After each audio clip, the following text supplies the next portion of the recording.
con este subtítulo de hoy, que es la cuarta sesión del curso de escritura y metodología filosófica, que es argumentación y redacción. Sobre redactar ideas particularmente, o sea, voy a hablar de redacción un poco en general, también de cómo expresar de forma más o menos clara, concisa, ideas. Decir registros formales e informales, eso va a entrar también hacia el final de la tarde-noche de hoy. Pero quizá el tema ya más particularmente de redactar ideas va a venir el domingo, cuando veamos el ejemplo práctico de redactar el artículo. Aunque sean algunos materiales ya trabajados, pero la idea es ir escribiéndolo un poco en directo, aunque sea un artículo muy breve, sea unas poquitas páginas, muy poquito, pero al menos tener una idea de cómo se va desarrollando y formando un artículo, aplicando también la ofimática y aplicando diferentes herramientas que hemos estado comentando en este curso. ¿Vale? Vamos a empezar ahora con cuestiones de argumentación, ¿vale? La importancia de los argumentos, ya hemos hablado, hablé el otro día, incluso creo que el primer día, de la importancia de los argumentos, ¿vale?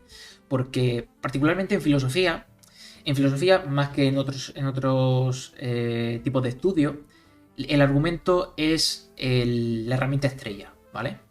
El argumento es lo básico. Sin argumentos no se puede ir a ningún sitio en filosofía, ¿vale? Porque mientras que en unos estudios que hacen un análisis directo de datos, o digamos recogen y exponen datos, digamos que la argumentación es secundaria, la argumentación sobre esos datos es secundaria, lo importante es que tengan un buen método y que expongan bien los datos que han obtenido. En filosofía, que estamos siempre discutiendo sobre esos datos, que la parte central siempre es la discusión sobre esos datos, el argumento es el elemento clave, es el elemento fundamental, ¿vale? Entonces, para diseñar un trabajo, para nosotros diseñar un trabajo final, un artículo, incluso una nota crítica, tenemos siempre que tener en cuenta cómo estamos haciendo los argumentos. Que los argumentos sean coherentes con lo que queremos transmitir, que los argumentos sean consistentes también en conjunto. Por ejemplo, en un trabajo de tipo más histórico, más de artículos sobre un autor, ¿vale? Por ejemplo, tenemos que siempre considerar que los argumentos que estamos exponiendo, si estamos, por ejemplo, intentando interpretar, o incluso los trabajos no tan típicos de autor, podrían ser, por ejemplo, aplicar el pensamiento de un autor a situaciones contemporáneas. En esos casos, tenemos que dar una argumentación que al mismo tiempo sea consistente con la interpretación que nosotros hacemos del autor en su contexto y, por otro lado, con la aplicación que queremos darle, con el contraste que estamos haciendo de ese autor con otros autores. Y esas dos estrategias son bastante diferentes, porque una es más histórica y otra es más actual. Entonces, aunque tienen que ver con contextos históricos ambas, tenemos que tener claro que son dos direcciones diferentes. Por tanto, hay más datos que considerar y hay diferentes argumentaciones que hacer. Una parte tiene que ir a un sitio, otra parte tiene que ir a otro. Cuando el artículo o el trabajo es un poco más plano, digamos, es un poco más directo, más lineal, más de quiero hablar de esto, el autor en su época en contraste con otros autores de su época. O quiero hablar del concepto. Del concepto, sí, históricamente trabajado a lo largo de varios autores, tal, pero el concepto solamente. Ya la argumentación tiene una dirección más definida, ¿vale? Y no sería, digamos, coherente dedicar una parte a la antigüedad, otra parte a la actualidad, intentando hacer lo que hacíamos en el otro tipo de trabajo. Transcurso histórico, vale, sí, transcurso histórico, con tres diferentes autores, pero no es lo mismo hacer un trabajo sobre un concepto en el cual trabajamos la sucesión histórica que decir este autor en su contexto y comparado con la actualidad, con otros autores actuales, ¿vale? O la lectura que hacen autores actuales, por ejemplo, poníamos el el ejemplo el otro día de Aristóteles y MacIntyre, ¿no? La interpretación que hace MacIntyre de la ética aristotélica. Pues esa interpretación que hace MacIntyre actual necesita, a la hora de que nosotros analicemos si MacIntyre, cómo lo hace MacIntyre, si MacIntyre está proponiendo una ética que sea coherente con lo que decía Aristóteles y al mismo tiempo coherente con la situación actual. Si analizamos eso, tenemos por un lado que ver el contexto de Aristóteles y por otro ver el contexto actual. No es lo mismo que hacer una argumentación que transcurra de forma más fluida históricamente. Por tanto, son dos estrategias diferentes. Si dijéramos que vamos a hacer un trabajo sobre el anarquismo, uno de los temas que tengo en mente, es un trabajo sobre el anarquismo, sobre el pensamiento anarquista. Y analizamos el pensamiento anarquista y analizamos las diferentes concepciones del anarquismo, en qué se diferencian, en qué se asemejan, a partir de su desarrollo histórico. Tenemos que irnos a los primeros anarquistas, ¿vale? En el siglo XIX, Proudhon, Belegarrick, después Kropotkin, ¿vale? Tenemos que ver diferentes planteamientos anarquistas, ver qué tienen en común, analizarlo, etcétera, etcétera, ¿vale? Es un transcurso mucho más fluido, ¿no? hasta la actualidad. Es un transcurso mucho más fluido que si cogemos dos épocas y las comparamos. Por tanto, también los argumentos van a enfocarse de manera diferente, van a desarrollarse de manera diferente. También los subapartados del artículo. Por ejemplo, si yo quiero hacer un trabajo del primer tipo que hemos dicho, que es más puntual, historia antigua y historia reciente, o antigüedad y actualidad, los apartados van a estar más bien definidos en esas épocas.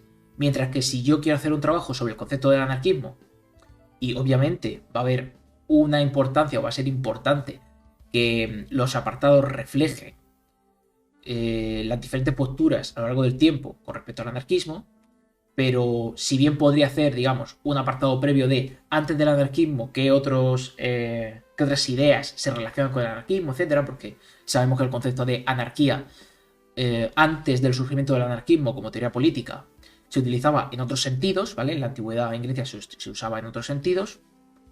Si nosotros hacemos un apartado, digamos, previo a el análisis del concepto de anarquismo, pues podemos hacer eso.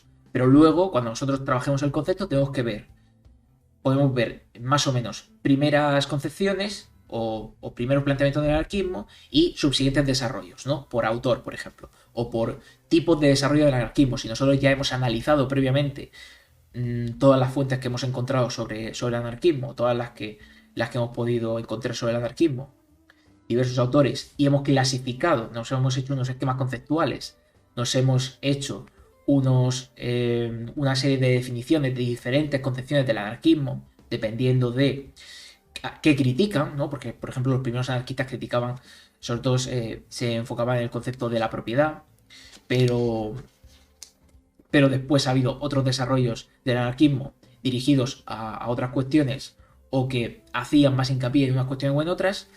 Si nosotros vamos marcando diferencias entre tipos de anarquismo y qué autores pertenecen a cada uno de ellos, o incluso autores que pertenecen a ambos porque plantean las dos ideas o plantean una concepción más híbrida, podemos dividir el artículo en función de esas concepciones en vez de en función de la época o de los autores, aunque nuestro trabajo tenga mucho que ver con el contexto histórico, ¿vale? Y tengamos en cuenta argumentos puntualmente históricos porque son importantes para entender por qué este autor en el siglo XIX plantea este tipo de anarquismo y por qué posteriormente ya la discusión que él plantea no es tan interesante y se plantean otras. Por situarnos un poco en general en cómo organizamos tanto las partes del artículo, porque hay que tener en cuenta que al final las partes de un artículo, o de un trabajo final, de una tesina, o lo que sea, los capítulos que tiene y tal, tienen que ver lo más directamente posible con los argumentos que vamos a exponer. Podemos acumular muchísimos datos y tener un montón de información sobre lo que sea, ¿vale? sobre el anarquismo, por ejemplo. Tenemos un montón de datos. Pero si no se nos ocurre ningún argumento, ninguna idea original y ninguna hipótesis que queramos demostrar sobre todos esos datos, ¿qué más da? O sea, yo tengo un montón de datos. Y puedo exponértelos y puedo hacer un texto divulgativo en el que te exponga todos esos datos. Pero como trabajo filosófico, si no tengo un argumento, si no tengo una hipótesis que quiera demostrar, sobre la que vaya a argumentar, si no tengo una idea original propia para analizar toda esa información y sacarle algo de ella, algo original, una argumentación propia, es que no hago nada. No puedo trabajar en filosofía si no es mediante exposición de argumentos. El otro día vimos cómo se organizan los artículos, cómo se dividen y tal, y ahí ya había.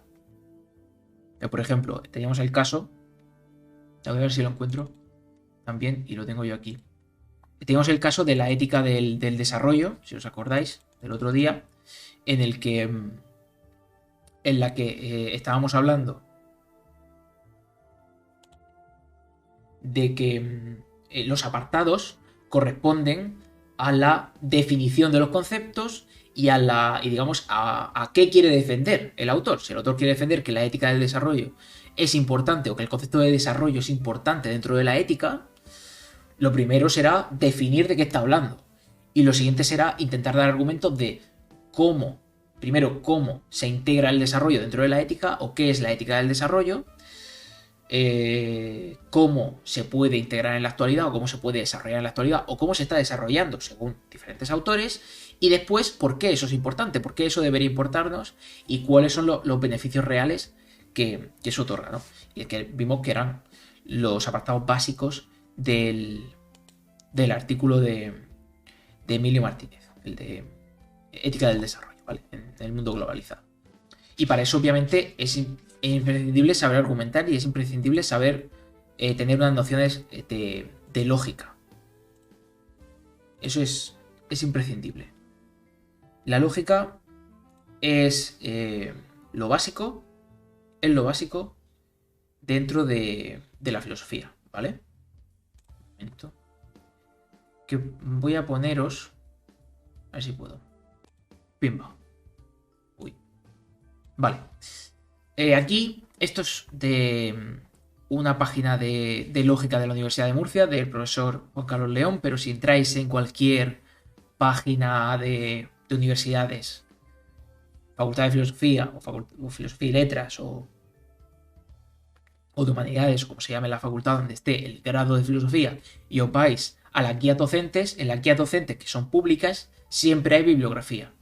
Esto lo digo porque si queréis coger, digamos, alguna fuente, algún tal, sobre bibliografía sobre la lógica, esto, ¿vale? Estas bibliografías, esta también, textos principales, va a seros útil.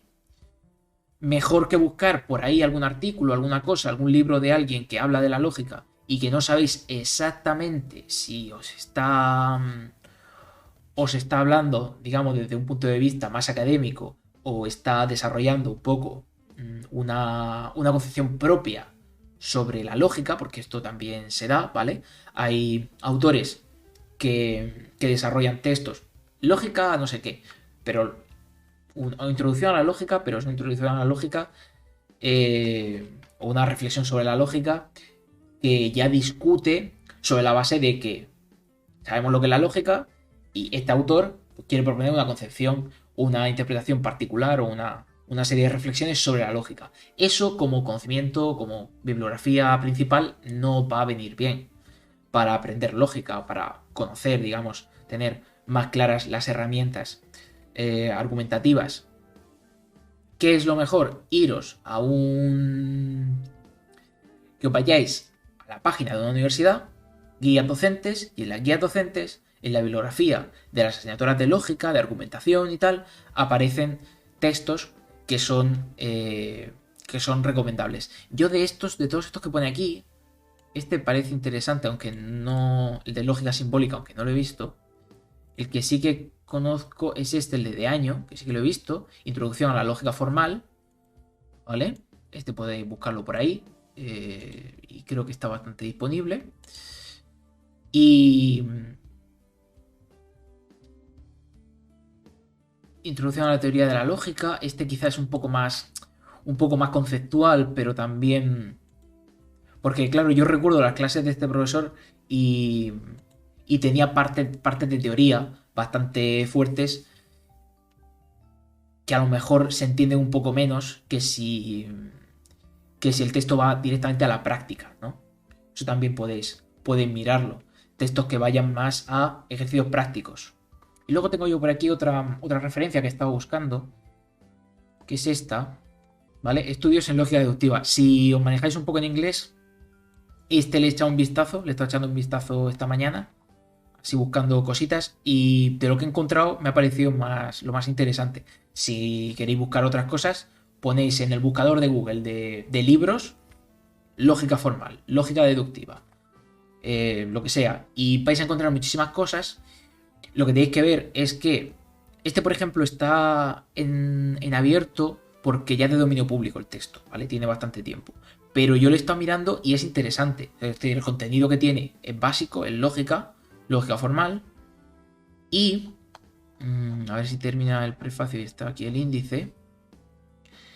Y aquí en el índice vemos que tiene, aparte de cosas más de teoría, tiene también ejercicios y tiene cositas, digamos, para ir practicando y hacer cosas. Entonces, ejercicios de discriminación de proposiciones, ¿no? Pues aquí aparecen formas, digamos, de separar las partes de la oración.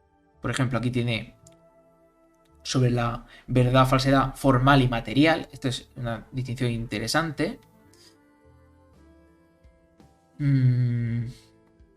Argumentos hipotéticos. Estuvimos hablando de los casos hipotéticos el otro día. Igualdad lógica, ¿vale? Aquí hay cuestiones que tienen que ver con reglas lógicas, aunque no está tan detallado como, por ejemplo, puede estarlo este libro de año, ¿vale? Este libro de año está mucho más detallado en cuanto a las reglas formales de la lógica y tal que este otro, pero a mí me pareció muy interesante por cómo está organizado y además por eso, porque es de dominio público, podéis descargarlo gratuitamente y, ¿vale? Vais aquí donde pone el ebook sin clicar nada y aquí os pone el PDF, ¿vale? Descargáis el PDF y ya está. Si os falta algo de formación o no tenéis una formación reglada en filosofía y tenéis que buscar fuentes y tal, sepáis dónde buscar, ¿vale? Que también podéis ir a Wikipedia y consultar en Wikipedia las reglas lógicas y tal. Sí, pero igual no es lo más ilustrador, ¿no? Te pueden dar algunas cosas básicas, pero con estas fuentes, sobre todo si lo buscáis en guías docentes universitarias, tenéis más garantía de que esa información es correcta o que esa información al menos sigue unos estándares académicos aceptados. Importante lo que estaba diciendo antes. Hacer un artículo de filosofía no consiste en exponer una serie de datos, ¿vale? Tampoco consiste en decir esto es verdad, esta interpretación que yo hago es verdad. Es así. ¿Por qué? Porque lo ha dicho el no sé qué autor. No. Hay que ser conciso y ser crítico con los argumentos. ¿Vale? Entonces, dentro de lo que es la construcción habitual de un artículo, tenemos diversos elementos. ¿Vale? Lo primero es que, como ya dijimos antes, tenemos que perfilar el tema. ¿Vale? Pero para perfilar el tema o mientras perfilamos el tema y decimos, vale, quiero investigar esto y nos ponemos a leer, nos ponemos a buscar bibliografía, tenemos que identificar una hipótesis o una idea de la que nosotros queremos hablar, ¿vale? Nosotros podemos decir, vale, me interesa leer sobre la ética de Aristóteles, volviendo a Aristóteles, ¿no? Me interesa leer sobre la ética de Aristóteles. Y nos ponemos a buscar bibliografía y nos encontramos con MacIntyre. Y decimos, MacIntyre, qué interesante cómo interpreta Aristóteles, cómo lo traslada a la actualidad y tal y cual. Vale, interesante. Nos podemos a leer a MacIntyre. y estamos acotando, estamos perfilando nuestro tema de investigación. Y entonces leemos a McIntyre y decimos, pues mira, me gusta mucho McIntyre. Voy a ver si escribo un artículo diciendo que la interpretación de McIntyre está guay. Nos ponemos a escribir un artículo y decimos, pues McIntyre dice que no sé qué, no sé cuánto. Y está muy guay y me gusta. Eso no es un artículo de filosofía, eso es un artículo de divulgación filosófica, es decir, divulgación sobre un contenido filosófico, pero a fin de cuentas es un artículo de divulgación. ¿Cómo hacemos un artículo de filosofía? Yo tengo que tener claro que si estoy de acuerdo con McIntyre, tengo que demostrar por qué McIntyre está en lo cierto. Y si no estoy de acuerdo con él, tendré que demostrar por qué se equivoca. En qué se equivoca y por qué. ¿Vale? Si yo estoy de acuerdo con McIntyre, eso normalmente es lo más difícil. Es decir, cuando nosotros escribimos un artículo de filosofía estando de acuerdo con alguien o queriendo mostrar nuestra conformidad con una teoría, es bastante difícil. Porque tendemos a coger solamente la información que ya sabemos que corrobora esa teoría o esa hipótesis, ¿vale? Por ejemplo, si nosotros trabajamos sobre la idea de que McIntyre, la interpretación de McIntyre es muy útil para la ética contemporánea, ¿vale? Entonces, ¿cómo demostramos eso? Tenemos que irnos a otros autores contemporáneos en ética que opinan diferente. Que opinan, algunos que opinen lo mismo y otros que opinan diferente. Y otros que dicen, pues no, McIntyre pues, no nos gusta. McIntyre no dice nada que sirva para la ética actual, ¿no? ¿Vale? Esa sería una forma de hacer un artículo defendiendo la posición de McIntyre. ¿De acuerdo? Entonces, importante que tener en cuenta que cuando nosotros estamos argumentando sobre una hipótesis, argumentar no se trata de decir yo estoy en lo cierto porque una serie de datos que apoyan mi propuesta, sino arriesgarnos a buscar argumentos contrarios y formas de pensar contrarias a lo que nosotros estamos defendiendo e intentar investigar por qué eso es erróneo y lo nuestro es verdadero. Muchas veces incluso la mejor estrategia para esto es no partir sin prejuicio de que lo que estamos diciendo es verdadero, ¿vale? Sería lo más adecuado, ser imparciales en cuanto a la verdad o la falsedad de la hipótesis que estamos defendiendo, pero eso muchas veces no es posible. Porque nosotros estamos leyendo a un autor y de repente nos encandila, nos encanta y decimos, ¡guau! Este autor es maravilloso, yo quiero escribir un artículo defendiéndolo. Podríamos mostrar la estructura de un argumento filosófico, quizá con un ejemplo. Argumentos hay de muchos tipos. Es decir, una argumentación se basa en una serie de reglas lógicas, ¿vale? Entonces, un argumento, por ejemplo, sería, en el caso de McIntyre, nosotros estamos intentando defender esto, que McIntyre es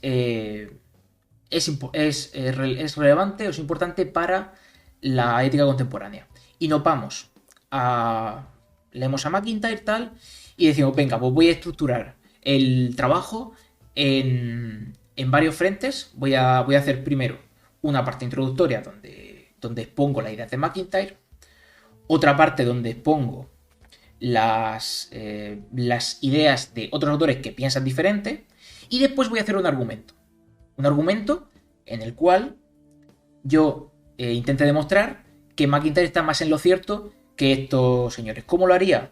Pues primero tengo que presentar los datos, ¿vale? El argumento siempre tiene que presentar una serie de datos. Como ya he expuesto en los dos primeros apartados, la información más o menos minuciosa, detallada sobre la postura de McIntyre y la postura de otros, pues ya tengo esas dos premisas, ¿vale? Bueno, dos premisas, quiere decir dos grupos de premisas. Unas premisas que, digamos, consisten en explicar lo que dice McIntyre, y otras premisas que consistirían en explicar lo que dicen otros autores que no están de acuerdo con McIntyre, ¿vale? Premisas. El argumento tiene que contar siempre con un cuerpo de premisas y después, a partir de esas premisas, relacionarlas mediante reglas lógicas válidas y extraer una conclusión, ¿vale? Por ejemplo, Si nosotros utilizamos, obviamente aquí vamos a tener que utilizar otras premisas más. ¿Por qué? Porque tenemos la teoría de un autor, tenemos las teorías de otros autores, pero nosotros estamos dirigiéndonos a la actualidad. Entonces necesitamos datos contemporáneos. ¿Por qué? O sea, ¿qué es lo que actualmente, por los problemas morales actuales, se necesita en la ética, ¿no? Entonces, utilizaríamos otra serie de premisas que serían cuáles son las necesidades actuales de la ética. ¿Cómo sabemos cuáles son las necesidades actuales de la ética? O cuáles son los problemas, digamos, a los que socialmente nos enfrentamos. ¿Vale? Entonces, en este caso, en este tipo de argumento tendríamos postura de un autor, postura de otros autores y situación en la cual la queremos enfrentar, que sería la situación contemporánea. Teniendo esas premisas, nosotros tenemos que valorar si una u otra postura se aproxima más a resolver, a dar soluciones interesantes a esos problemas.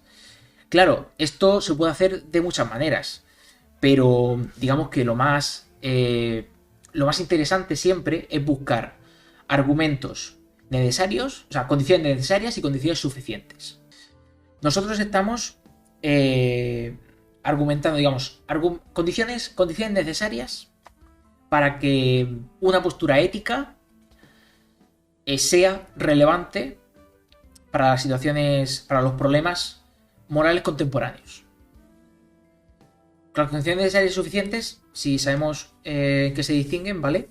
Cuando nosotros estamos defendiendo una postura, sea la que sea, ¿vale? Las condiciones necesarias son siempre las consecuencias, porque cuando una hipótesis es verdadera, sus consecuencias siempre son verdaderas, ¿vale? Es decir, si MacIntyre propusiera la mejor, o sea, si la ética de MacIntyre fuera más correcta para la situación contemporánea, entonces podríamos encontrar una buena solución o una mejor solución a esos problemas. ¿Qué hacemos? Para estas condiciones necesarias, intentamos aplicar una ética y la otra a un problema determinado. Podemos ser el ejemplo de un problema, por ejemplo, cambio climático, ¿vale? O problemas relacionados con el cambio climático, contaminación, etcétera, etcétera, ¿vale? Y los abordamos desde dos posturas éticas. Una que estaría de acuerdo con MacIntyre y otra que estaría de acuerdo con otros autores que no se basan en Aristóteles, ¿vale? Y vemos cuál de las dos soluciones puede adaptarse mejor a los problemas reales que encontramos en ese caso.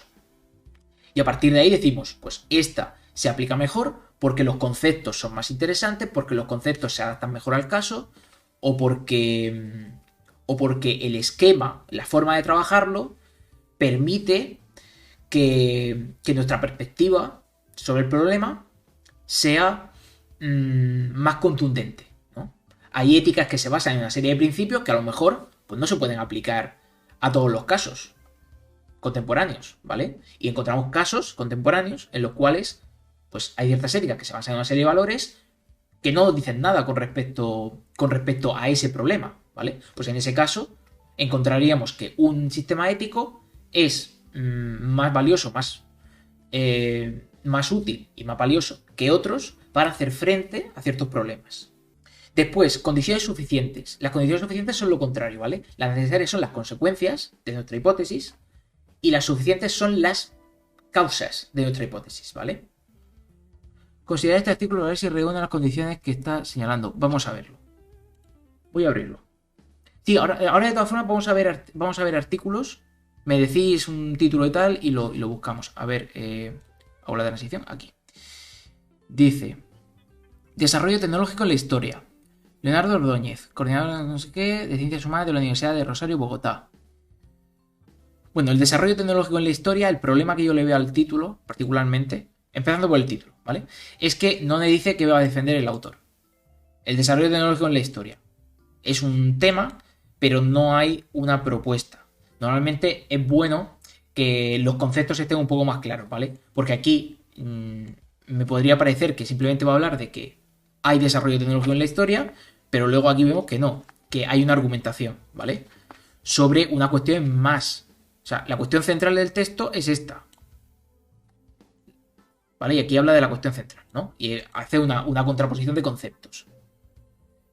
Por vía revolucionaria o por vía evolutiva, entiendo que aquí va a haber, o sea, antes de leer el artículo, no sé si está entero el artículo. ¿Está entero el artículo para descargar? Ah, vale, sí, aquí.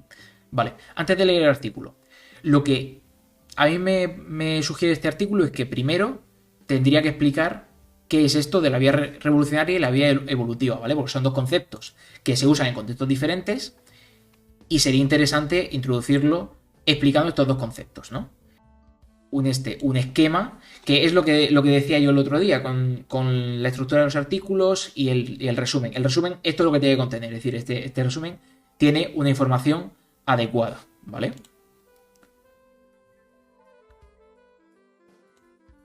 Aunque esto de al final mostramos cómo estas aproximaciones a la historia de la técnica inciden en la formación de teorías del cambio tecnológico, no sé a cuento de qué viene. Pero habría que verlo en el artículo. Vale. Entramos aquí en el artículo. Y lo que os decía, lo primero. ¿Vale? Aquí tiene esta introducción. Vale, aquí tiene una parte introductoria. Sin siquiera poner introducción, que está bien, que se suele hacer. El apartado 1, revolución y evolución en la historia de la técnica. ¿Vale? Los conceptos. Entiendo que iba a hablar de los conceptos, sobre todo, y de datos sobre el desarrollo de la técnica. Historia de la técnica. Vale, aquí ya más historia. Concepto alternativo. Y después, a ver. Es que quiero ver primero conclusiones. El que planteado al comienzo del artículo se revela a la postre como un falso dilema. ¿Vale? Aquí no te está dando conclusiones. ¿Os acordáis del otro día que estaba diciendo yo que los artículos tienen que tener conclusiones porque si no parece que no está diciendo nada? Lo primero que hacemos es resumen y conclusiones. Y si las conclusiones no vienen así, que nos dice el problema planteado se resuelve de esta manera, y sin embargo nos dicen, pues el autor dice que no sé qué, y esto podría significar que no sé cuántos, y divagan sobre otro tema que no son conclusiones, pues nosotros no sabemos a qué atenernos y parece que el autor no tiene ni idea de lo que está diciendo o que no ha dicho nada en el artículo. Y sin embargo aquí nos queda clarísimo. El autor ha demostrado o ha argumentado a favor de que, o en su argumentación ha concluido que es un falso dilema, ¿vale? Que lo que se ha planteado es un falso dilema, ¿vale? Por tales y cuales motivos. No sé si, no voy a leerlo todo porque son 23 páginas, pero vamos a ver un poco lo que son los apartados. Vamos a ver. A lo largo de la historia, la técnica ha jugado un papel central en la configuración de la vida material y cultural de los pueblos. En buena medida, el progreso humano está basado en la invención de procedimientos y mecanismos para la resolución de problemas concretos del quehacer cotidiano. ¿Vale? Esto es introductorio general sobre la importancia del tema, ¿vale? La importancia del problema que estamos trabajando. Es decir, está presentando la importancia del problema filosófico. Esto es importante porque no basta solo con saber cómo fabricar las máquinas, que tiene otros problemas, que tiene problemas para la sociedad, tiene impactos en la sociedad y en la cultura, dice aquí al final, ¿vale? Vista desde esta perspectiva amplia, la historia de la tecnología inevitablemente suscita inquietudes relativas a la interpretación de su desenvolvimiento a lo largo del tiempo, ¿vale? Esto ya son preguntas como tenemos unos datos y tenemos unos problemas. Aquí tenemos, digamos, una serie de cuestiones que nos planteamos desde la filosofía, desde una reflexión sobre estos problemas, ¿vale? Sobre esos datos. Entonces, bueno, aquí termina de proponer esto. Estos modelos, bueno, aquí no sé si ha hablado de la definición o no. Ladrier, bueno, aquí he hablado de una serie de autores, ¿vale? Vale, que están citados aquí, vale, estupendísimo. Y dice, estos modelos, como que he hablado de varias teorías, ¿vale? Si bien parecen suscitar una buena dicotomía entre dos interpretaciones particulares de la historia de la ciencia, en realidad corresponden de manera más general a dos caminos posibles para entender toda clase de transformaciones históricas. Frente a procesos de cambio en lapsos prolongados, el intérprete siempre puede preguntarse si tal o cual desarrollo obedece a modificaciones graduales continuas, como la formación de un arrecife o la erosión de una cordillera, o a mudanzas súbitas o turbulencias que solo tienen lugar ocasionalmente, ¿vale? esta problemática entre lo que llama revolución y lo que llama evolución, es decir, cambio radical fuerte en un momento determinado, salto, un gran salto o un cambio paulatino. El concepto de evolución, lo que yo decía, no sé si aquí va a entrar a esas o no va a entrar a eso, pero el concepto de evolución tiene un problema a la hora de aplicarlo a la filosofía. Normalmente tiene siempre ese problema, que hay que tenerlo en cuenta e intentar no caer en él. Y es que el concepto de evolución tiene una orientación y una herencia biológica que tiene que ver directamente con unos procesos de adaptación. Entonces, aquí, en vez de decir cambios paulatinos, claro, si aplicamos el concepto de evolución, que tiene unas connotaciones muy claras dentro de las ciencias naturales, estaríamos hablando de una adaptación. Si no, es conveniente, para no liarnos y para no generar confusiones, que utilicemos un concepto como desarrollo o simplemente desarrollo lento. ¿Saber? En el artículo no se menciona qué método filosófico está utilizando. ¿Es necesario hacerlo? O en todo caso se deduce que es el método hermenéutico. No. En filosofía normalmente no mencionamos qué métodos usamos. En otras ciencias sí se hace. Pero aquí, por ejemplo, vamos a ver. No sé si lo de método hermenéutico aquí sería correcto decirlo o no. Vamos a ver, método hermenéutico se refiere a la interpretación de textos. Y aquí, más allá del hecho de que hace referencias a autores y a la teoría de esos autores, creo que no está haciendo método hermenéutico en absoluto, ¿vale? Aquí sí es verdad que hace.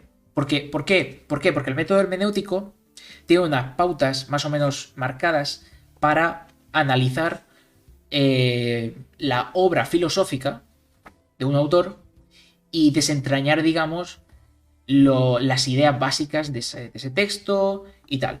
Pero aquí no está haciendo análisis del texto. Aquí no está haciendo un comentario analizando las partes de los textos y todo esto, interpretando, etc. Si bien puede utilizar alguna de estas herramientas para proponer este autor defiende esto y este autor defiende aquello, eso solamente es la parte de obtención de datos. Porque él está haciendo una discusión, él está planteando una discusión a partir de esos datos. Y esa discusión entiendo que la va a hacer él, que va a desarrollar él los argumentos, ¿vale? Por tanto, va a utilizar un método más basado seguramente en una contraposición de tipo un poco dialéctico entre diferentes posturas. Puede ser. Habría que leerlo, ¿eh? Habría que leerlo. Estoy diciendo lo que a mí me sugiere por lo que he leído el artículo. ¿Ves? Aquí está contraponiendo diferentes autores. Y esto no tiene tanto de una hermenéutica al uso, sino de una contraposición de ideas y un desarrollo de un diálogo entre varios autores, que eso también se suele hacer muchísimo, incluso a veces más que la hermenéutica propiamente, pero adaptado a la pregunta que se está haciendo, ¿vale? No al texto tal cual del autor o de los autores, sino a la pregunta que él se está haciendo. Entonces va a ir escogiendo las ideas de unos y las ideas de otros que se pueden incluir en esa contraposición para desarrollar su argumento.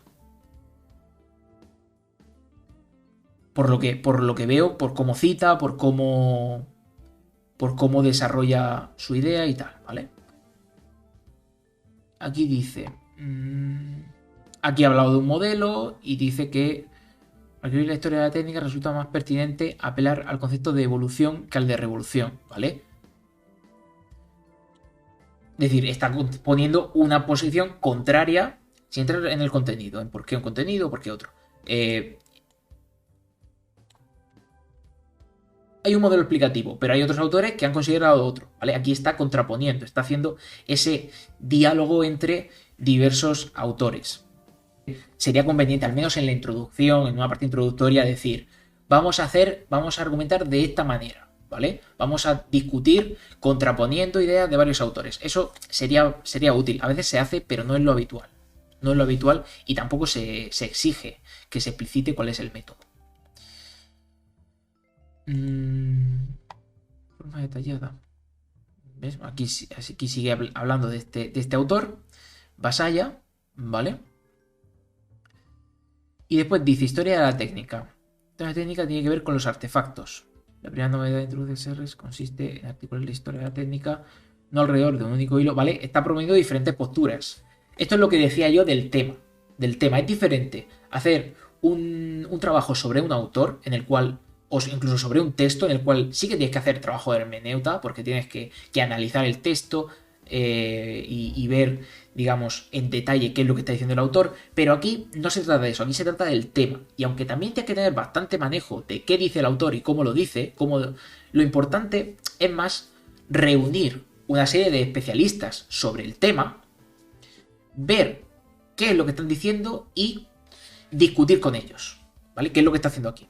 Y esto es más dialéctico, en cierto sentido es más dialéctico, discursivo, ¿vale? Aquí habla de revoluciones, en este sentido de cambios grandes de históricos, saltos destacables históricamente,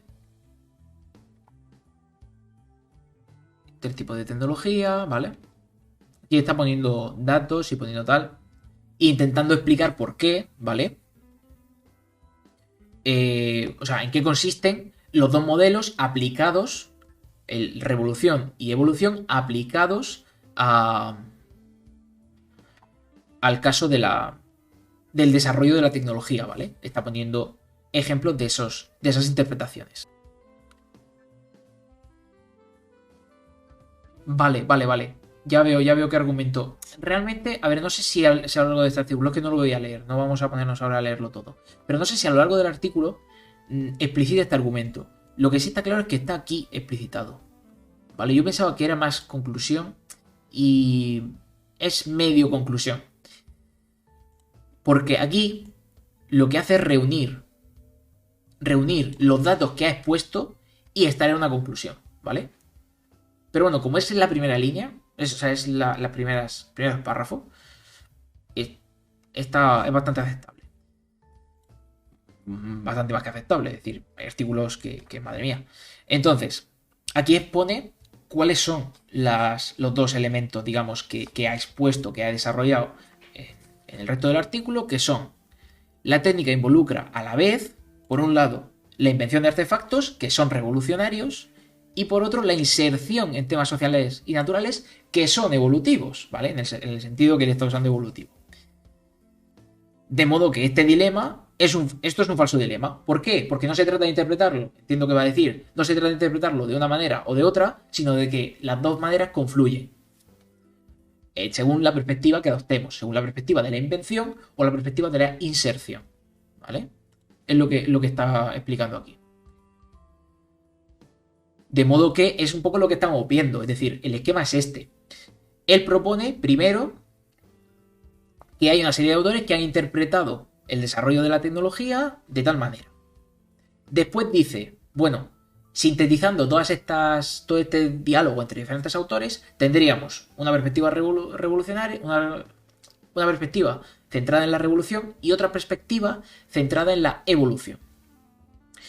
Y después de hacer esa presentación, dice, venga, pues vamos a ver cómo se refleja la interpretación de la revolución en este desarrollo y cómo se refleja la interpretación de la evolución, ¿vale? Ha expuesto primero la teoría teoría basada en datos y tal, de diferentes autores, y después ha aplicado esa teoría a datos, a informaciones diversas que tiene, a casos. Es decir, a ver si una es más coherente o es más coherente la otra. Vemos casos específicos, históricos, y vemos si una explicación u otra, cuál es más completa o cuál refleja mejor lo que sucede, según los datos que tenemos.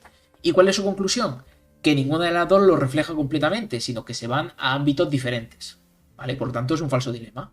No concluye que una sea mejor que la otra, sino que las dos tienen que convivir porque son parte de una interpretación mixta, ¿vale? Y aquí ya va hablando de cada uno de los modelos, cómo funcionan, como de manera conclusiva, ¿vale? Señalando las ideas finales. Y aquí definitivamente necesitamos saber más acerca del impacto de esto se puede hacer es interesante. No es estrictamente necesario, pero a veces, cuando ya has terminado de concluir todo tu trabajo, dices, esto podemos decir así al final que es interesante seguir trabajando esta idea, pero de forma muy escueta. Y lo que veo aquí es que esta revista no pone bibliografía al final, lo cual no me gusta, pero bueno, es una decisión de la revista, es una opción. Al menos vemos que aquí, al pie, están las referencias enteras. Quería comentaros algunas cositas con respecto a la redacción de ideas. Pero aquí os he puesto algunos ejemplos, a ver si se ven. Aquí os he puesto estos ejemplos, ¿vale? Esos son ejemplos malos. ¿Qué quiero decir con que son ejemplos malos? Pues que la redacción no es del todo formal, no es concisa del todo, ¿vale? Lo que entendemos aquí por ética es una rama de la filosofía que reflexiona sobre la moralidad. ¿Vale? Esta forma de redactar para un discurso, para una charla oral, o sea, la forma de la sintaxis, etcétera, a la hora de hablar, pues puede quedar bien, pasa inadvertido, es una estrategia oral, a fin de cuentas. Pero cuando escribimos, estos esquemas es mejor evitarlos. El esquema que sería este.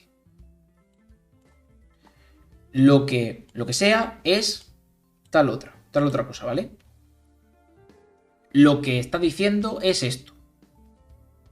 Evitamos meter toda esta fórmula farragosa y decimos solamente está diciendo esto. Lo que está diciendo es, no, está diciendo esto, ya está. No te compliques. La contraria también existe. Es no sé qué, lo que tal, ¿no? Es el concepto de virtud lo que nos interesa en este artículo. Y alguien puede leer esto y lo pasa inadvertido porque vale, tal. Pero no es... Utilizar continuamente estos esquemas resulta bastante farragoso para la lectura. No es que sea horrible usar esto, tal. A veces podemos usarlo, ¿vale? Y no pasa nada. Si no nos fijamos en que hemos escrito esto así, pues no pasa nada. Pero si tenemos la perspicacia mientras estamos revisando el texto de decir, vaya, aquí me he liado con la sintaxis, en vez de decir, es el concepto de virtud lo que nos interesa en este artículo, decimos, en este artículo nos interesa el concepto de virtud, más al grano, más directo, ¿vale? En este artículo interesa tal, una sintaxis sencilla, más sencilla, ¿vale? Es una organización caótica. Sin embargo, aquí, en este artículo, a nosotros nos interesa este concepto. Sencillo, directo, punto. ¿Vale? Otro esquema parecido. Es en tal sitio donde lo que sea. Es en el contexto de la Grecia antigua donde Aristóteles reflexiona sobre las virtudes. Y esto podría ser una oración tipiquísima de alguien que está escribiendo un artículo sobre Aristóteles. Sin embargo, en vez de decir es en el contexto de no sé qué, decimos Aristóteles reflexiona sobre las virtudes, que es esto, Aristóteles reflexiona sobre las virtudes, ¿dónde? En el contexto de la antigua Grecia. Punto. No quiero demonizar tampoco estas estructuras o estos esquemas, porque a nivel oral tienen su importancia, ¿vale? Y al final tienen su intención también, pero hay que tener en cuenta qué intención tenemos. Cuando nosotros estamos, por ejemplo, le estamos, además en un contexto más informal, ¿no? Escribiéndole una carta a un amigo, una carta, esas cosas que ya no se escriben. Bueno, yo escribo cartas, pero obviemos eso. Escribiéndole una carta a un correo electrónico a un amigo y le decimos, bueno, le estamos escribiendo ahí un correo normalito, tal, y en un momento determinado nos paramos y decimos, bueno, aquí quiero terminar con una parte un poco más emotiva y le digo, quiero decirte que te quiero. Y tal, ¿vale? Y seguimos, pues nos preguntamos por su salud y lo que sea, ¿vale? Quiero decirte esto, ¿vale? Aparte de todo lo que he dicho antes, quiero decirte tal, ¿vale? Pues es una forma de expresar el deseo de decir algo.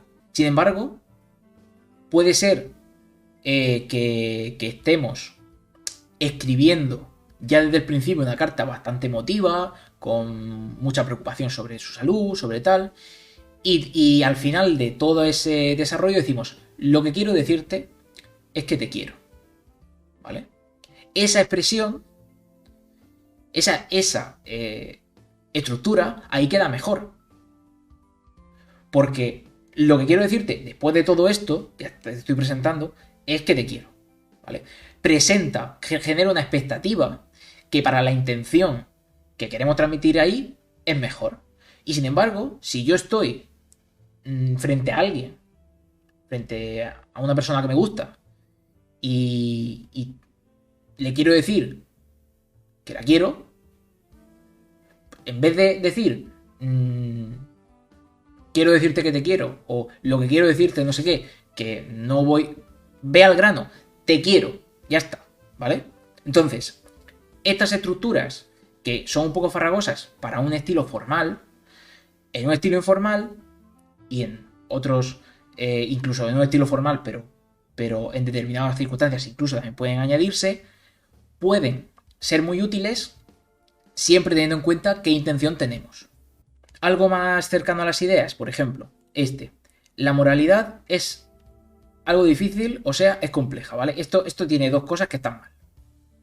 Lo primero es el o sea. Eso es lenguaje formal a evitar, ¿vale? Registro formal, completamente. El registro informal, perdón. Registro cotidiano.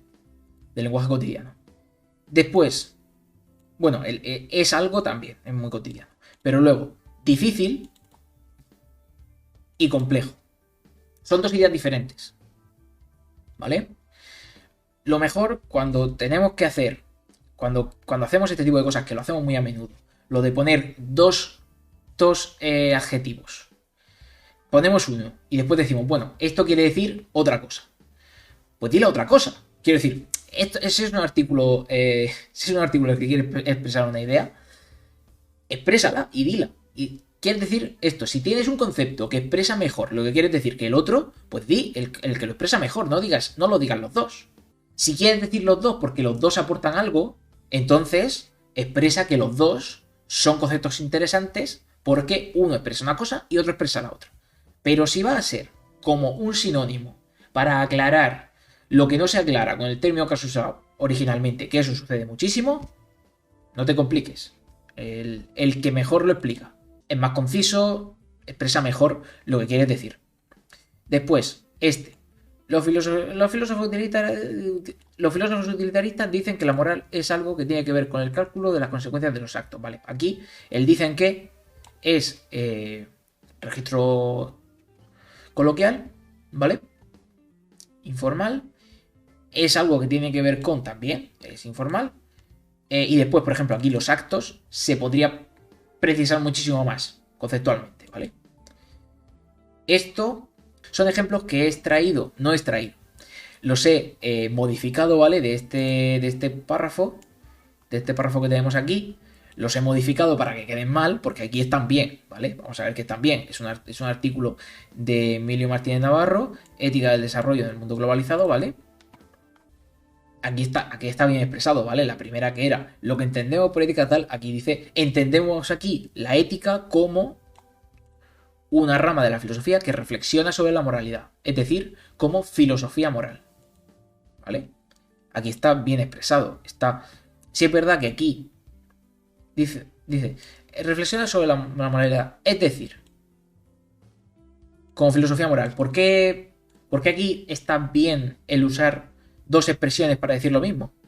Porque si dijera solo filosofía moral, explica poco.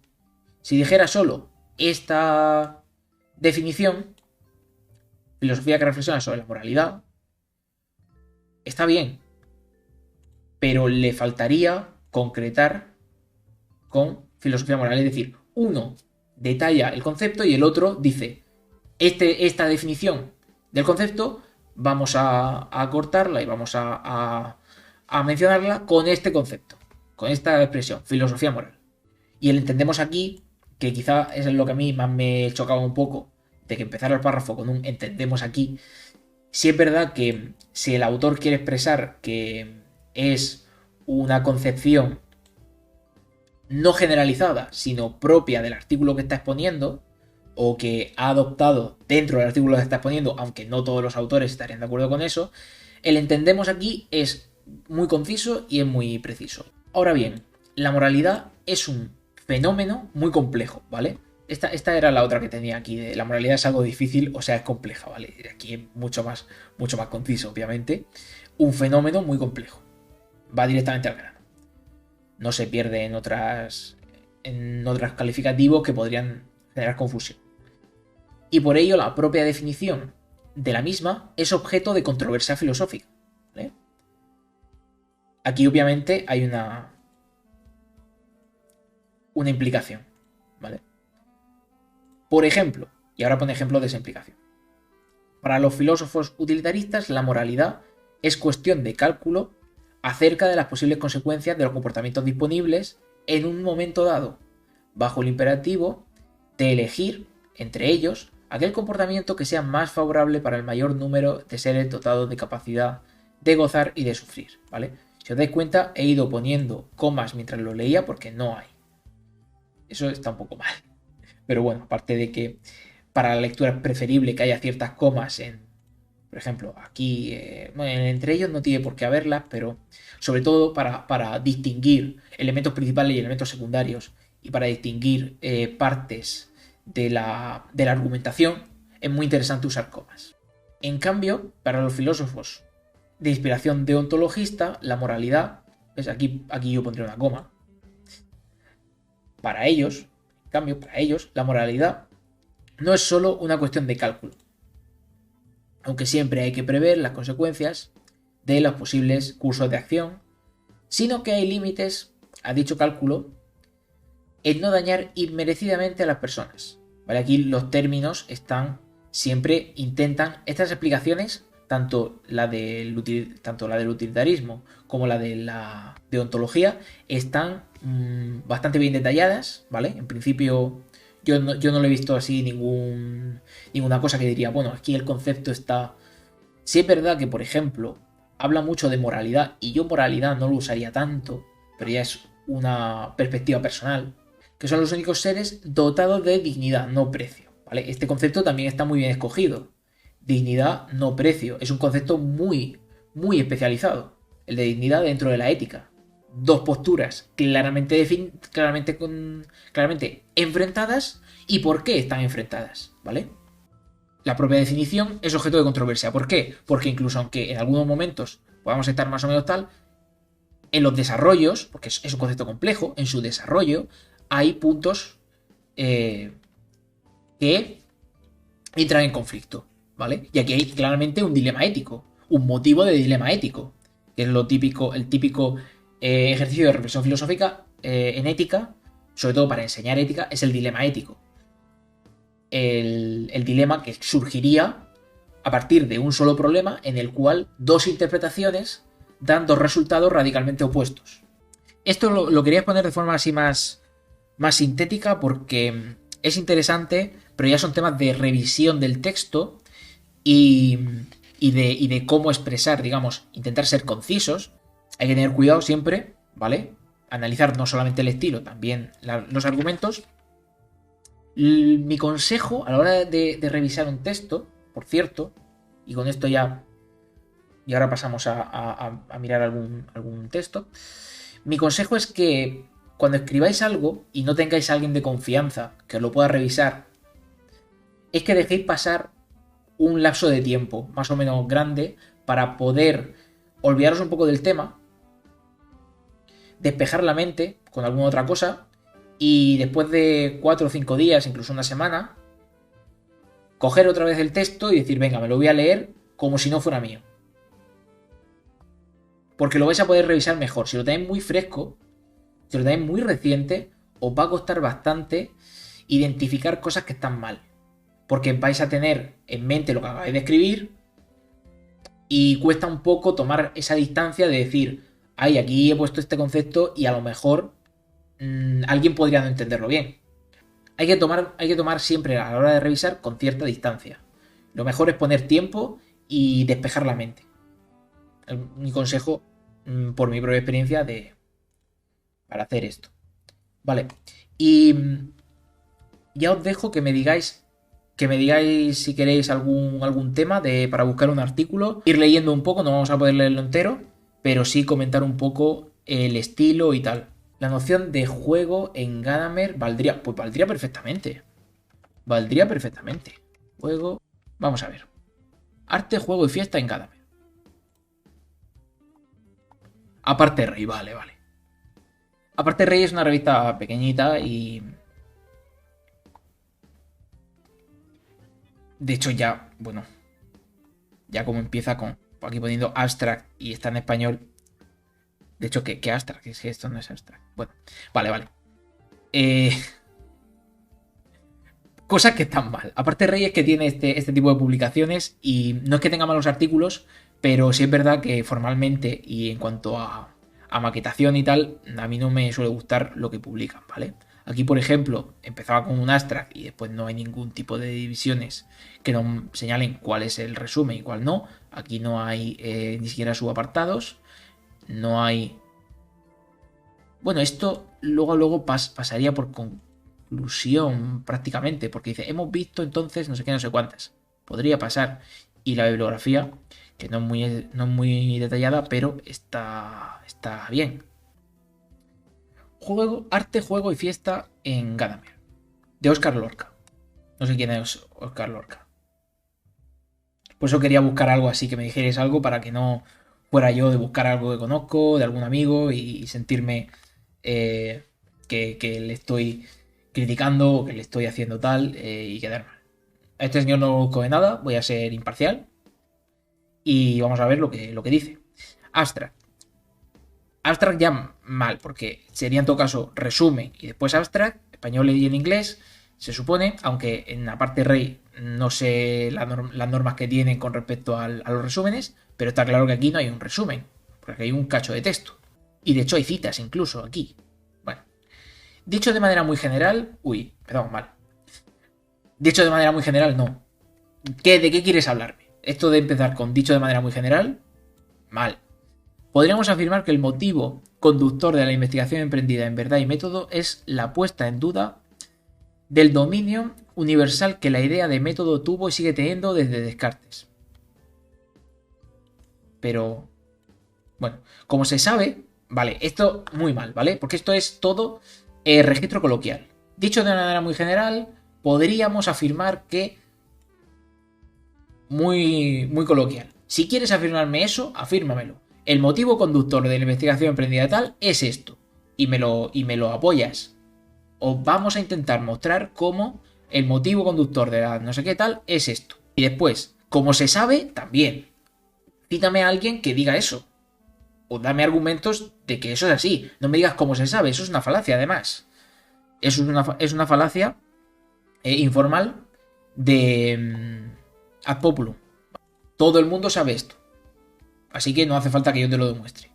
No, esto es un artículo de investigación, es un artículo de filosofía. Quiero que me demuestres las cosas, no que me digas que todo el mundo sabe eso.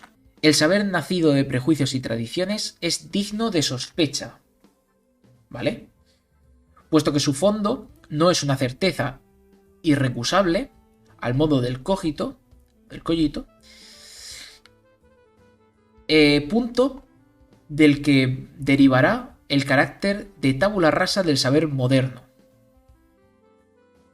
Aquí está intentando hacer alguna crítica que no sabemos exactamente por qué, si es una crítica que hace Descartes, es una crítica que hace Descartes, obviamente, pero no sabemos si se está apropiando de esa crítica él, si está defendiendo lo mismo, si está citando como esto es lo que dice Descartes, pero tal. No sabemos a cuento de qué viene. Es un poco eso, no ha perfilado exactamente de dónde viene esta idea. Rigiéndose por el método, entonces el saber moderno se arrogará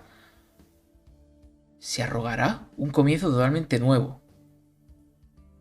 No sé si es que este verbo yo no lo entiendo. Arrogar, no sé. Totalmente nuevo, libre de ideas preconcebidas y libre de la simple... Entiendo que aquí está hablando de la postura de Descartes y no está defendiendo esto él. Gadamer, en contraposición a Descartes, no cuestionará el método mismo en cuanto vía de acceso a la verdad, sino el carácter único que éste pretende para sí, puesto que tal pretensión tendería a encubrir otras experiencias de la verdad. En consecuencia, Gadamer tratará precisamente de recobrar esas experiencias de la verdad y de señalar su justificación filosófica, lo que no es sino una forma de filosofar. Pues claro. ¿Qué aporta esto? Una cita. Pero no es. A ver, cosa. No sé si es una cita literal o no. Porque aquí no hay comillas. Si es una cita literal, mejor que haya comillas. No las hay, no sé si es literal. Si es literal, entendería que la dijera. Porque es una cita literal de Gadamer para explicar esto. Pero siendo que no está entrecomillado y que a lo mejor ni siquiera es literal, ¿qué aporta esto? O sea, si tú me dices que Gadamer va a tratar de recobrar esas experiencias de la verdad y de señalar su justificación filosófica, ¿de qué me aporta que digas que eso es una forma de filosofar? Si me estás diciendo que va a señalar su justificación filosófica. Justificar filosóficamente algo es filosofar. ¿No? No me aporta ningún tipo de contenido. Estás engordando el texto sin motivo. Esto a mí no me gusta. Entiendo que es postmoderno y a la gente le gusta. A mí personalmente no me gusta demasiado. Para según qué cosas puede ser interesante. Es decir, esto de poner entre paréntesis una parte que se omite, yo no lo pondría entre paréntesis, porque los paréntesis tienen una opción, una utilidad bastante bien señalada de aclaración. Lo pondría entre corchetes, por ejemplo, que sí que es más parte omitida, ¿vale? Pero como una parte de la palabra, para que se entienda una y la otra, me parece feísimo. En vez de ponerme tantas cosas aquí que dicho de forma general, lo que no es sino una forma de filosofar y todo esto, eso me lo quitas y ocupas el espacio en explicar formadora y transformadora. ¿Y por qué? Y me lo explicas, pero aumentar el texto o engordar el texto en unas partes sin añadir contenido y sintetizarlo de forma extraña en otras para sugerir un contenido que no me has explicado, es feo, queda mal. Es así que Gadamer comenzará con el estudio desde la estética kantiana para destruir... ¿Cómo que de la estética kantiana? ¿Cómo que de la estética kantiana? Tú no hemos hablado de Kant. O sea, no me has hablado de Kant. Estética kantiana. Pero no me has hablado de Kant. Has hablado de estética. Vale, del arte. Ni siquiera, no sé si ha dicho estética. No ha dicho ni estética, ha dicho arte. ¿Vale? Estética kantiana. La estética kantiana es fundamental. Y entiendo por qué Gadamer comenzará su estudio con esto. Pero yo no quiero tener que dar por supuestas cosas. Si yo no sé por qué me estás hablando, si alguien no sabe la importancia que tiene la estética kantiana, lee esto y no sabe de lo que estás hablando. Porque no le has introducido a Kant. Has introducido a Descartes simplemente para decir que Gadamer va a hacer una cosa diferente de Descartes. Esto es lo que estaba diciendo yo de la coherencia. Lo digo siempre, lo voy a repetir un montón de veces. Coherencia. No puede ser que me empieces hablándome de un autor para después decirme que no es importante o que el autor del que tú vas a hablar hace una cosa diferente y que después te pongas a hablar de un autor que no has presentado. No puedes hacer una presentación importante de un autor que no es relevante y luego dar a otro autor relevante al que no has presentado. No es coherente. No es coherente.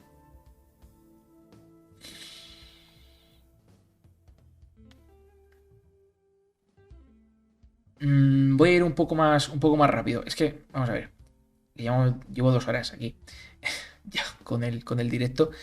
Y tampoco es cuestión de leerlo todo y de hacer un análisis muy, muy minucioso. En las líneas que siguen, trataremos de describir el modo en que acontece la recuperación de la obra de arte como experiencia de la verdad. Hecho que para Gadamer va ligado indisolublemente a los fenómenos de juego y de la fiesta en cuanto estos conceptos formarían la base antropológica de la experiencia del arte. ¿Vale? El problema... Esto se supone que es la parte introductoria. Pero si es la parte introductoria, primero, ¿por qué está aquí Descartes? Segundo, ¿por qué me empiezas con el cogito cuando quieres hablarme del arte? Vale, no, yo por aquí lo veo más o menos bien. Está presentando el tema. Ahora sí que está presentando el tema. ¿Vale? Antes no lo ha hecho. Para Gadamer, esta situación se inicia con la estética kantiana. ¿Ves? Aquí pone el concepto de la estética kantiana, pero a mí me hubiera gustado más que empezar hablando de Kant en vez de Descartes. O de Kant en relación con Descartes, si por algún motivo, que no sé por qué hablaba de Descartes como al principio, que no lo entiendo. Esta autonomía del arte, vale, la concepción de la autonomía del arte, vale. El juego libre, vale, ya veo por dónde va a vincular esto. La idea del juego. En Kant, la belleza es el libre juego de las facultades, ¿vale? Veo que esto está bien escrito, ¿vale? O sea, lo que estoy viendo aquí es que está bien escrito y que esa introducción es un poco una excepción que no sé por qué estaba tan mal. Porque aquí sí que está mucho mejor. Vale, esto no es que esté mal el terminar con el que y poner la cita aquí. Pero yo no lo haría. ¿Vale? No es que esté muy mal. Yo no lo haría. De hecho, sería mucho más interesante poner 2 puntos. Porque dirías, el conocimiento humanístico, entonces... Uy, esto está mal. Son verdades, no. Ni siquiera es... Es un conjunto de verdades, podríamos decir. Pero no son verdades. El conocimiento humanístico es el sujeto. El predicado no puede estar. No puede ser que el sujeto esté en singular y el predicado esté en plural. Eso no es. Y otra forma al cultivar y educarnos. Tarea que Gadamer entiende como un ascenso a la generalidad. No está simplemente reducido a la formación teórica, ¿vale? Si aquí en vez del que tuviera 2 puntos, presentaría esta reflexión. Y podría empezar poniendo entre corchetes, que es lo que se omite, lo que no está. O sea, el sujeto que sería esta generalidad o lo que sea. Refiere, esto es coloquial. En modo alguno.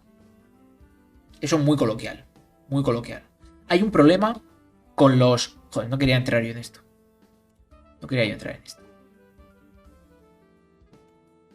Hay un problema con los negativos, ¿vale? Cuando escribimos... Vamos a ver.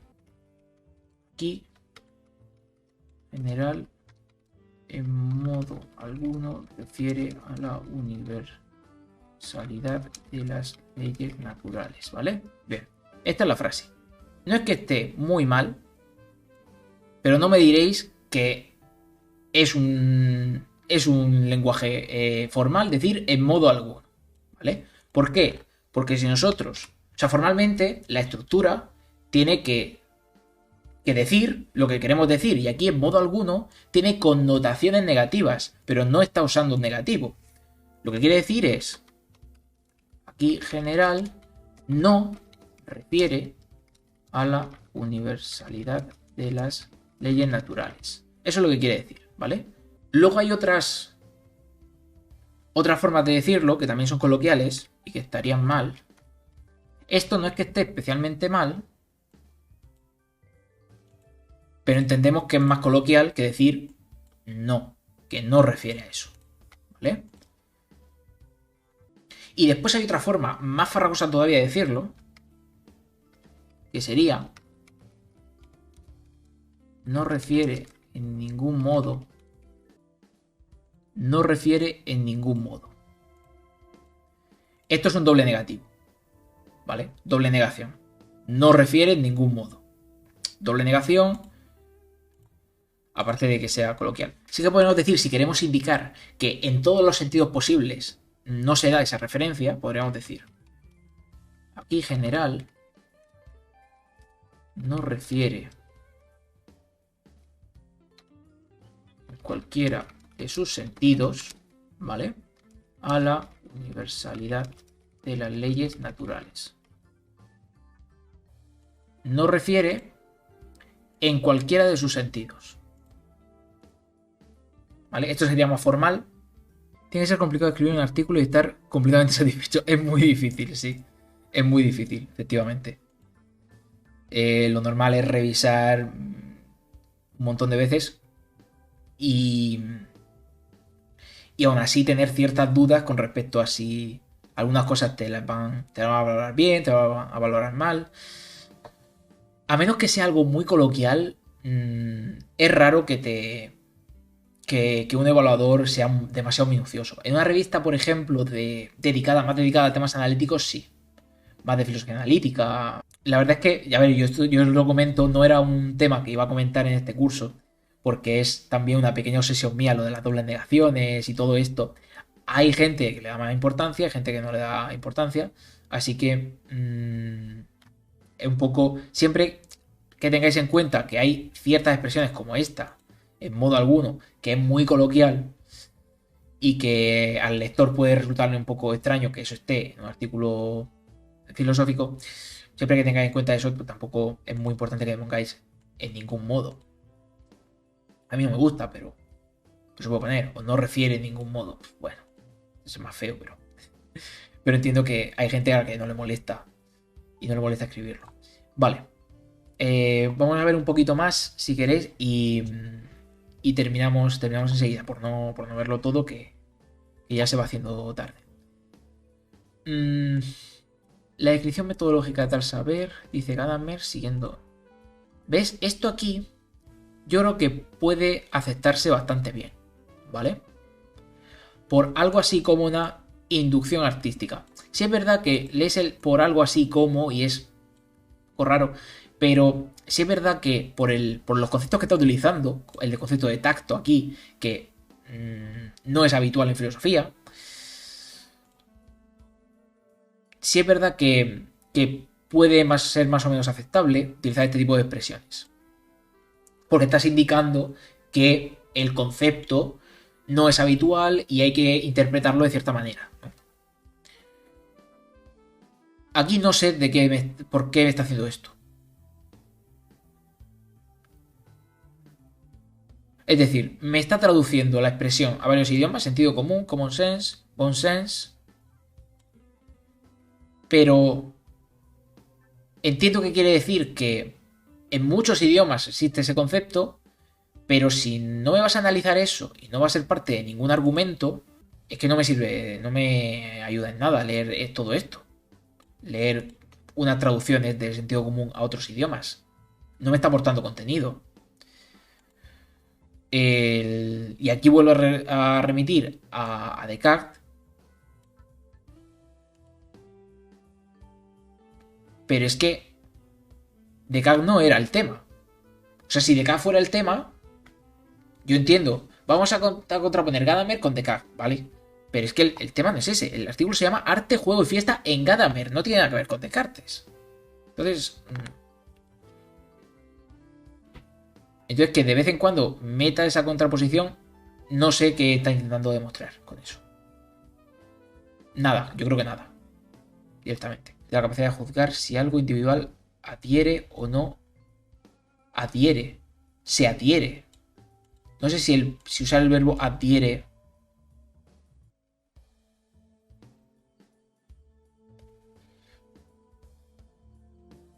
Esto es un buen ejemplo para así comentar otra cosita.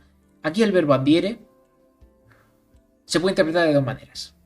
Se puede interpretar que está diciendo que algo individual adhiere, es decir, unifica un todo, hace que el todo se adhiera en sí mismo. O puede ser que esté mal y se le haya saltado un se adhiere. Se adhiere a ese todo. Lo individual se adhiere a ese todo. ¿Qué pasa? Que si tú lo lees y no sabes cuál de las dos cosas está diciendo y tampoco está explicitado después en ningún tal, yo creo que se ha equivocado y le ha faltado el se, pero no está claro, pues es una mala elección del concepto, ¿vale? Mejor utilizar un concepto más común o más evidente. Puede ser también problema del autor que escribe así. Y preferible pensar siempre en cómo se usan o tener siempre presente cómo se usan comúnmente los conceptos, los verbos y tal.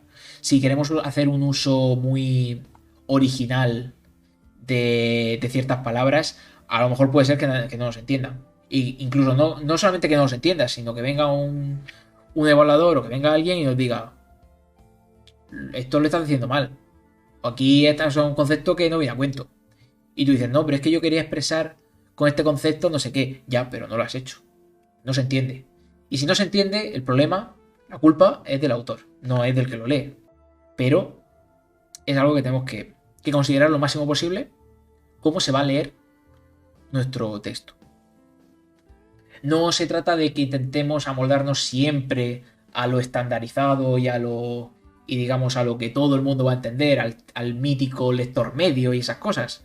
Pero sí es verdad que tenemos que intentar no ser ni tan comunes como para que la lectura quede sosa, ni tan estrafalarios como para que no se entienda de qué estamos hablando. Hay que intentar mantener un equilibrio y ahí a veces es difícil.